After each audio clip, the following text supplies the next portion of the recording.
ce dont on va parler, c'est évidemment l'environnement au pays du Mont-Blanc et le changement environnemental qui est lié au réchauffement climatique. On va expliquer ce que c'est que le réchauffement climatique aussi et quelles sont les perspectives du climat au pays du Mont-Blanc et dans les hautes montagnes des Alpes pour les 100 prochaines années. Et peut-être même plus, on pourra voir à beaucoup plus long terme. Alors, dans un premier temps, on parlera rapidement du climat de la Terre et qui a toujours été très changeant, un environnement très changeant avec des continents à différentes positions. On parlera des glaciations, on va en parler très rapidement. On va plus rentrer dans le vif du sujet avec l'évolution de la haute montagne et des glaciers du massif du Mont-Blanc, parce qu'on va se focaliser uniquement sur le massif du Mont-Blanc. Je connais bien d'autres massifs, notamment les Alpes bernoises, avec le glacier d'Aletsch. Mais là, on va vraiment uniquement focaliser sur le massif du Mont-Blanc et ses glaciers. Et puis, évidemment, l'environnement change beaucoup, non seulement à cause du réchauffement climatique, mais il change également avec l'anthropisation de la région et les problèmes liés à l'activité économique qui s'est énormément développée ces 50 dernières années. Et là, on va essayer de cerner, je n'apporte pas de solution, il n'y en a pas finalement des solutions, hein. Il y en a sûrement, mais ce sont les décideurs de l'économie qui vont les trouver, ces solutions. Alors on verra quelles sont les perspectives dans le prochain siècle, hein, en ce qui concerne le réchauffement climatique et la concentration de gaz à effet de serre. Alors, première diapo, pour vous montrer un paysage des Alpes que vous ne connaissez pas. C'est la région de Lucerne, il y a 20 millions d'années. Il y a 20 millions d'années, les Alpes sont en pleine surrection, une surrection très active, beaucoup plus qu'aujourd'hui. On est à pas loin du centimètre par an, et les montagnes dépassent certainement les 5000, voire 6000 mètres d'altitude. C'est une grande cordillère. Ça, ce que je vous dis là, c'est une histoire que je tiens, des faits que je tiens de Michel Martalère, qui a écrit un très beau livre, très didactique, Le Cervin est-il africain? Donc c'est un géologue de Lausanne qui est en retraite maintenant, qui est vraiment excellent dans sa façon d'expliquer les choses. Lui pense que les Alpes étaient beaucoup plus hautes à ce moment-là. Alors des montagnes toutes différentes d'aujourd'hui, hein, des sommets qu'on ne connaît pas, c'est pure imagination de la part du peintre, des roches différentes aussi, dont on retrouve les traces, on connaît ces roches, dans les couches de molasse. La molasse que l'on retrouve sur l'avant-pays alpin, sur le plateau suisse, même dans la région de Genève, est composée de débris d'érosion des Alpes datant de cette époque-là. Alors le contraste, vous allez le voir avec la diapo suivante, c'est la région du lac des Quatre Cantons, toujours. Donc on a vu cette dia avec une peinture qui est exposée au Jardin des Glaciers à Lucerne. C'est un endroit magnifique à visiter, ça je vous le conseille. Et cette peinture, elle contraste bien. Elle nous montre la région du lac des Quatre Cantons, il y a 20 000 ans. À gauche de l'image, de la photo, vous avez le mont Rigi, un sommet composé de molasse d'ailleurs, avec des belles moraines latérales déposées par le glacier qui venait du massif du Gothard, qu'on appelle le glacier de la Reuss. Donc ça, c'est une vision il y a 20 000 ans à peu près, entre 20 et 24 000 ans. Après, le glacier se retire, les glaciers se retirent pour arriver à une situation comme on l'a aujourd'hui et comme on l'a connu dans les périodes récentes, l'époque de l'âge du bronze, l'époque romaine, entre autres, où les glaciers étaient sensiblement plus courts qu'aujourd'hui. Et ça, c'est entièrement naturel. Alors, l'image suivante nous montre la carte de l'englacement maximum des Alpes du Nord, les Alpes nord-occidentales avec Lyon, la ville de Lyon, le Jura, une calotte glaciaire sur le Jura, les Vosges recouvertes d'une grosse calotte glaciaire, la forêt noire également, et le glacier composé du Rhône et de l'Ar qui s'écoule jusque dans la région de Bâle. Donc ça, c'est le maximum d'extension glaciaire qui a provoqué la formation d'un vaste lac sur la plaine de la Saône, parce que le glacier du Rhône venait barrer la Saône juste au nord de Lyon. Le glacier venait buter contre le massif du Mont d'Or, et on a un lac qui s'est étendu pratiquement jusqu'à Dijon. Dans ce lac, on trouve des blocs, dans les argiles du lac, les argiles lacustres de la Saône sont très connues, et dans la Dombe, vous avez un beau témoin du massif du Mont Blanc, c'est la pierre de Rancé. La pierre de Rancé, c'est un bloc de granit du Mont Blanc, il n'y a aucun doute là-dessus, et vous voyez le parcours de ce bloc, à peu près 250 km de distance. Alors c'est marrant de retrouver ça aujourd'hui, en pleine chaleur, au milieu d'un champ de maïs, et en arrière-plan d'ailleurs, sur ce petit bois, le bois de Chapouilleux, comme on l'appelle, eh bien, c'est une moraine datant de cette période. Moraine d'il y a 430 000 ans à peu près. Voilà pour la plus grande glaciation. Là, je vous passe les étapes, y compris la dernière glaciation où les glaciers se sont arrêtés à l'emplacement de l'aéroport Saint-Exupéry. Les glaciers ne sont pas venus à Lyon au sens propre du terme, mais ils se sont quand même étalés sur la région lyonnaise. Alors, l'évolution du massif du Mont Blanc depuis 150 ans, ça c'est quand même très intéressant, ça fait partie de mon propos d'aujourd'hui. on a des exemples de photos comparatives qui nous permettent tout de suite de comprendre un peu ce qui se passe au niveau de la couverture neigeuse, de la couverture glaciaire. Là, on a l'exemple d'une image fournie par les amis du Vieux-Chamonix dans leur collection, le glacier des Rognons et la surface du glacier d'Argentière en 1897. Remarquez l'aiguille des Grands Montets, l'aiguille, la petite verte et l'arête des Grands Montets de la verte. Vous voyez que c'est très, très enneigé, et on est en été, il n'y a pas de doute là-dessus. Quand on voit la surface englacée du glacier d'Argentière. Voilà l'image qui contraste. 2019, l'aiguille des Grands Montets est devenue un tas de cailloux. Ça, c'est assez récent, que l'aiguille des Grands Montets soit transformée en tas de pierres, tas de granit très instable. Eh bien, ça a 20 ou 30 ans. Auparavant, dans les années 70, 70-80, l'aiguille des Grands Montets, c'était une belle pyramide bien blanche, comme on l'a pratiquement sur l'image de 1897. Puisqu'on faisait en ski cette face qui est ici, c'était très très beau à skier. Maintenant, vous vous rendez compte, il faut énormément de neige pour arriver à combler tout le relief de granit. Et aujourd'hui, la Compagnie du Mont-Blanc est en train de travailler sur consolider les assises du téléphérique. Parce que le sol se dégrade, ce qu'on appelle la dégradation du permafrost, le sol dégèle en profondeur et ça génère d'énormes écroulements et une instabilité terrible des sommets qui nous environnent en fait. Et puis d'autres faces aussi évoluent. On prend l'exemple de la déglaciation de la face nord du Portalet. Le Portalet, c'est un sommet qui est au nord du massif du Mont-Blanc. Une photo au bord du glacier d'Orny. Cette face domine le glacier d'Orny. En 1940, cette photo nous montre un glacier d'Orny très actif, très crevassé dans le courant de l'été. Une face glaciaire, et là on est en plein mois d'août, il n'y a aucun doute là-dessus. Regardez la différence par rapport au mois d'août 2020. On a énormément d'éboulis, une couverture, ce qu'on appelle une couverture détritique à la surface d'un glacier. Prenez l'exemple de la mer de glace, elle présente une énorme couverture détritique dans sa partie terminale, dans les 2 derniers kilomètres. Et bien là, les écroulements de la face nord du Portalet sont quasiment permanents pendant les journées chaudes du mois d'août ou du mois de juillet, et ça donne cette couverture de débris, de blocs de granit. Et puis, on va reprendre le fil de notre histoire climatique avec l'exemple de la mer de glace. Voilà la pierre aux Anglais. La pierre aux Anglais, beaucoup d'entre vous la connaissent, avec gravé le nom de William Windham et Richard Pocock. Leur première visite en 1741. À cette époque-là, ils baptisent la mer de glace parce qu'on ne l'appelait pas, c'était la grande vallée de glace, tout simplement. On connaissait à l'époque surtout le glacier des Bois, qui était l'extrémité, le prolongement aval de la mer de glace, qui se terminait au village des Bois. Il n'y avait que les cristalliers et les chasseurs de chamois ou les cristalliers qui venaient dans cette région. Donc, comme ils étaient en villégiature à Genève, ils l'ont comparé à un lac qui aurait été subitement gelé durant une tempête. C'est là l'origine du nom. Cette date, 1741, on peut dire date l'origine du tourisme et même l'origine de l'intérêt que l'on porte pour les glaciers. À cette époque-là, on a commencé à comprendre certaines choses et surtout à s'intéresser aux phénomènes glaciaires. La mer de glace est en pleine santé en 1860. Elle a commencé à reculer à partir de 1852-53.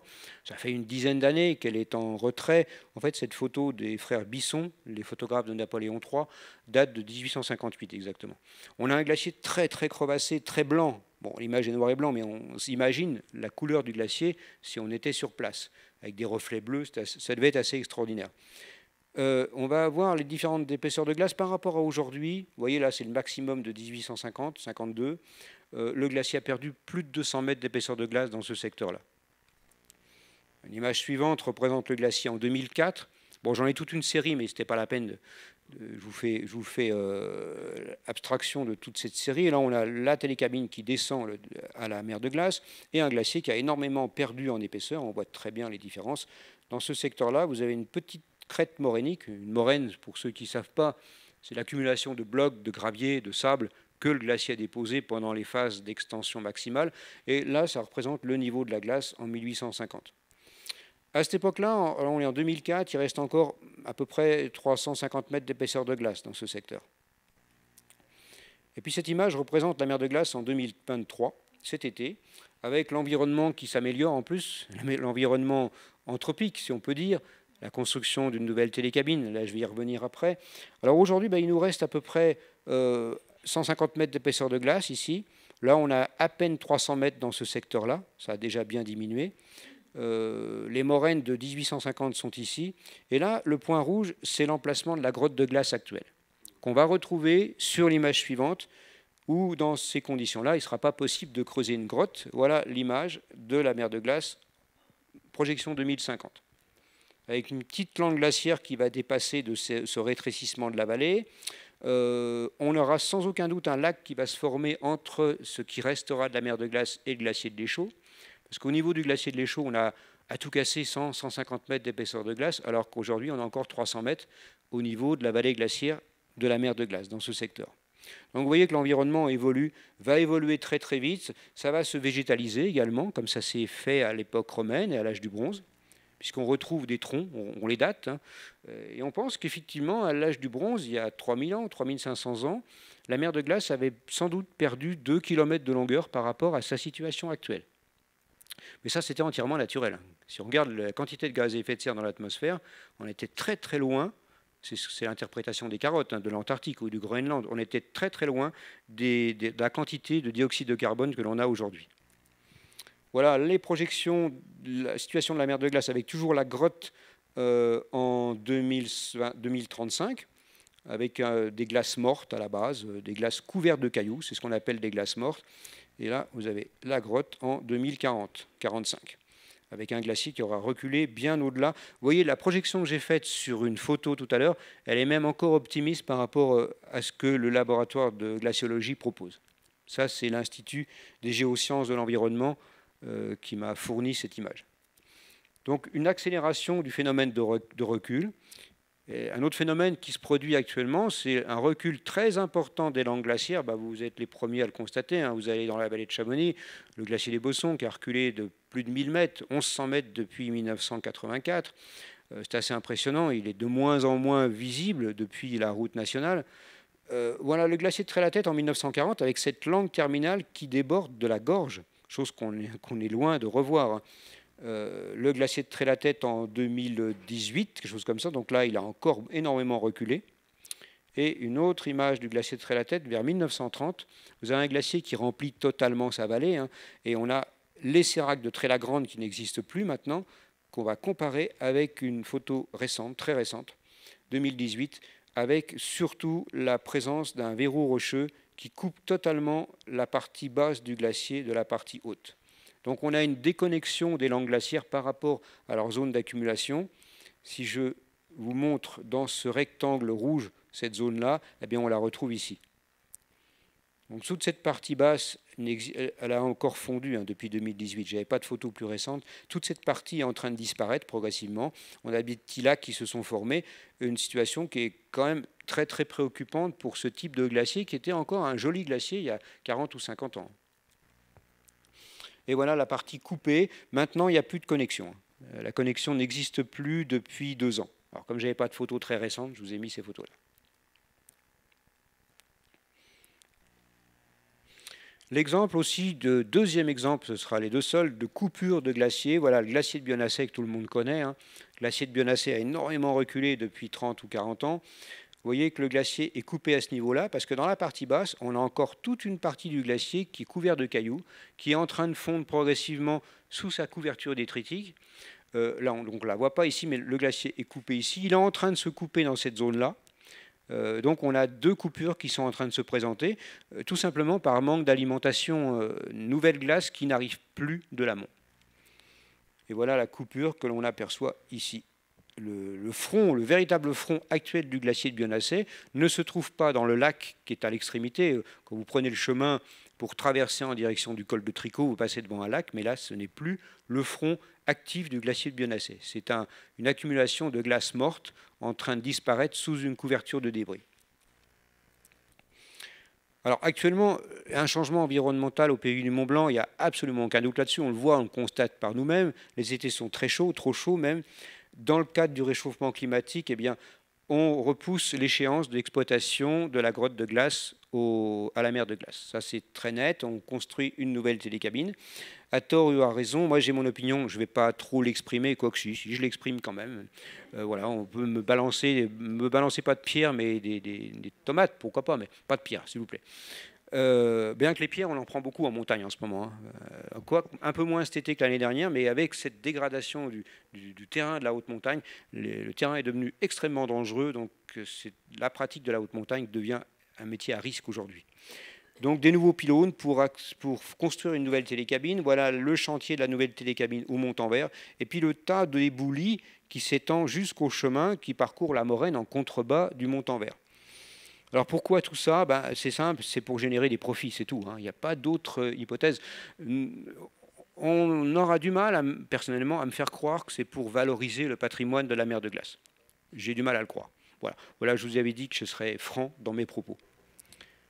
Alors voilà l'exemple de la pierre aux Anglais. Qu'est-ce qui reste de ce patrimoine, la pierre aux Anglais en 2023? Voilà la pierre aux Anglais il y a 7-8 ans à peu près, avec le petit chemin qui parcourt la Moraine ici. Elle rappelle la visite de Widham et Pocock en 1741. Elle n'est peut-être pas d'origine, mais elle a été regravée, ou gravée en tout cas dans les années 1840-1850. C'est peut-être pas celle de 1741, mais c'est pour rappeler leurs souvenirs. Et la pierre aux Anglais, aujourd'hui, elle est là. Elle est là, ils l'ont un peu dégagée, c'est symbolique, hein, parce qu'elle était couverte de débris, les débris, le cône de déjection du chantier que l'on aperçoit à droite aussi. Alors vous voyez, le temple de la nature qui a été construit à la fin du XVIIIe siècle, eh bien aujourd'hui on est plutôt dans le cadre des marchands du temple, au Montanvert du moins, et à Chamonix. Et puis d'autres impacts évidemment sur les écosystèmes, d'autres impacts en termes environnementaux, en termes de ressources en eau, sont des retenues collinaires comme à la Clusaz, comme un peu partout. À partir du moment où on ne puise pas dans des réserves d'eau, dans des nappes phréatiques, ça ne pose pas de problème. Mais malheureusement, on utilise beaucoup d'eau potable pour essayer de faire de la neige à tout prix, le ski à tout prix. L'environnement aussi. L'environnement en termes de pression immobilière, c'est terrible. Les bâtiments poussent comme des petits pains. Bon, je prends l'exemple des Ouches que je connais bien, parce que j'ai habité aux Ouches, la ville de Salanches, la plaine de Passy, et puis d'autres secteurs aussi avec des chantiers qui n'en finissent pas. Il faudrait compter le nombre de grues. C'est intéressant du point de vue statistique. Et puis un réseau routier totalement saturé. Si on veut prendre le tunnel du Mont Blanc et aller en Italie, il vaut mieux éviter, ou alors entre minuit et 5 heures du matin. Dans la journée, il y a des kilomètres de queue sur la route d'accès au tunnel du Mont Blanc. Ça génère énormément, évidemment, de gaz à effet de serre. Parce que les camions qui montent ont besoin de se rafraîchir un peu, donc les clims fonctionnent à tout va et les moteurs aussi. La route nationale, justement, avant l'embranchement du tunnel du Mont Blanc. Voilà, ce sont des constats, tout ça. Et maintenant, les perspectives. Qu'est-ce qui nous reste comme perspective du point de vue climatique? Ça, ce sont des projections qui ont été élaborées par le GIEC, le groupement intergouvernemental d'études du climat. Si on considère différents scénarios, là vous avez les températures en rouge, plus 1 degré, ça correspond aux accords de Paris. Les accords de Paris 2015, la COP 21. Plus 1 degré, c'était une limite que la COP 21 s'était donnée, voire 1,5 degré, mais il était préférable d'éviter d'aller au-delà, parce que ça modifie énormément l'environnement. Alors 1,5 degré de plus par rapport à 1900. Grosso modo, aujourd'hui, on est à 1,18 degré, 1,2 disons, à l'échelle de la planète. Et dans les massifs montagneux, c'est grosso modo le double. Pourquoi? Ça vient de l'albédo. Le phénomène d'albédo, c'est la couleur blanche de la neige et de la glace qui va refléter le rayonnement solaire. Donc l'énergie solaire est renvoyée vers la haute atmosphère et dans l'espace. Si vous avez moins de neige, si vous avez moins de calottes glaciaires, si vous n'avez que des rochers, eh bien ça va absorber beaucoup plus. Et c'est ce qui se passe aujourd'hui sur les terrains de haute montagne. Beaucoup plus d'absorption des rayonnements solaires. Alors ça, c'est les hypothèses COP21. Ensuite, l'hypothèse correspondant à un plus 2 degrés, c'est dans le cadre non pas d'une stabilisation, mais d'une augmentation progressive des gaz à effet de serre. Là, on est dans la politique actuelle, c'est ce qui se passe aujourd'hui. On est même dans ce registre-là aujourd'hui, avec une projection de plus 3 degrés, voire même, d'une façon beaucoup plus dramatique, plus 4 degrés. Parce que si on ne trouve pas d'accord, si on ne trouve pas de solution à l'échelle de la planète, on se dirige vers ce scénario. Parce qu'aujourd'hui, donnez-moi l'exemple d'un grand pays industrialisé qui a commencé à prendre des mesures pour réduire les gaz à effet de serre. Ben, il n'y en a pas, malheureusement. Les dirigeants chinois ont déclaré il n'y a pas très longtemps, ils ne se soucieront de la production de gaz à effet de serre et de leur taux de carbone que seulement à partir de 2035. Ils ont des impératifs économiques avant. Alors vous voyez, l'Inde aussi a des impératifs économiques et eux aussi génèrent énormément de gaz à effet de serre. Et nous également, avec le trafic routier, comme on le voit. Voilà, d'ici 2100, en moyenne, dans les Alpes, hein, c'est plus 2 à plus 4 degrés. Donc vous imaginez qu'avec plus 4 degrés en moyenne dans le massif du Mont Blanc, la plupart des glaciers disparaissent, du moins les petits. Il restera encore des glaciers dans le glacier du Géant, dans les faces nord, dans des endroits sous le Mont Blanc, le Grand Plateau, le sommet du Mont Blanc sera encore englacé. Alors maintenant, les scénarios RCP sont remplacés par des différents scénarios. Les SSP, ça veut dire trajectoire socio-économique potentielle. Ça veut dire qu'on va intégrer les perspectives économiques en plus des perspectives d'émissions de gaz à effet de serre. Donc il y a les projections sur l'économie de la planète. Donc c'est les nouveaux scénarios, c'est quasiment identique. Alors je vais conclure, comme je n'ai pas trop de temps, mais j'espère que je n'ai pas trop dépassé. Ce qui est important, ça c'est même pas la peine de le dire ni de le lire, c'est qu'on est dans le cadre d'un changement environnemental majeur aujourd'hui, ça devient carrément catastrophique, simplement en termes de couverture forestière. Hein. La forêt amazonienne se réduit comme une peau de chagrin, donc l'absorption du CO2 est de plus en plus difficile. Les forêts sont des grands puits de carbone, mais les océans aussi, surtout les océans froids. L'océan froid, comme l'océan austral, est un puits de carbone très, très, très actif. Et malheureusement, il y a une telle saturation de l'atmosphère que l'absorption du dioxyde de carbone qui se faisait correctement est maintenant à saturation et la quantité de dioxyde de carbone dans l'atmosphère augmente. Une grande part de l'activité humaine aujourd'hui, c'est à peu près 1 degré sur les 1,2 degrés d'augmentation des températures. Ça, c'est quelque chose d'assez affligeant. Il faut savoir que l'homme est quand même responsable de 80%, 90% du réchauffement climatique. Voilà, j'en ai terminé avec mon propos. S'il y a un petit peu de temps pour quelques questions, je n'hésiterai pas à y répondre. Je vous remercie de m'avoir écouté. Et les 2 livres sont présentés à l'entrée. Vous pourrez les retrouver aussi sur le stand de la librairie Landru dans la grande salle d'exposition. Merci à vous.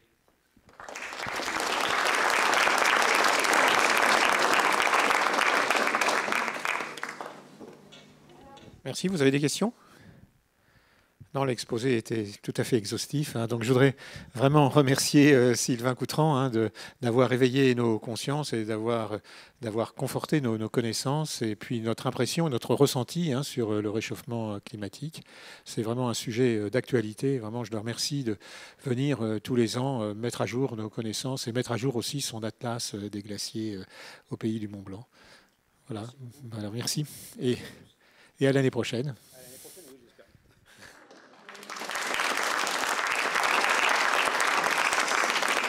Si tant est qu'il reste encore des glaciers.